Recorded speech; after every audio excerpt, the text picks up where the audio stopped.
So, 2 men have been indicted in connection with the theft of 8 brand new C8 Corvettes from the General Motors assembly plant in Bowling Green, Kentucky. A Warren County grand jury returned indictments last week against Deantae Cortez Walker, who is 21, as well as Amarion Nasir Jordan, who is 22. Both face charges of engaging in organized crime, theft by unlawful taking of property, valued at $1 million or more by complicity, and first-degree criminal mischief. Walker also faces additional charges for tampering with physical evidence, fleeing or evading police, and resisting arrest. The 8 Corvettes, valued at a total of $1.2 million, were stolen from the factory lot where they were waiting for transport. Authorities later recovered all 8 cars at different locations throughout Bowling Green and returned them to the plant.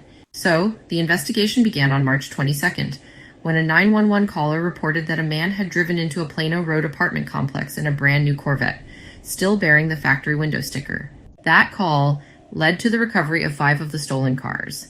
The remaining 3 were located after a transport truck driver contacted police about 2 suspicious men attempting to ship the vehicles. During processing at the Warren County Regional Jail, Walker allegedly told officers, "If I would have made it back to Michigan, I would have been paid big."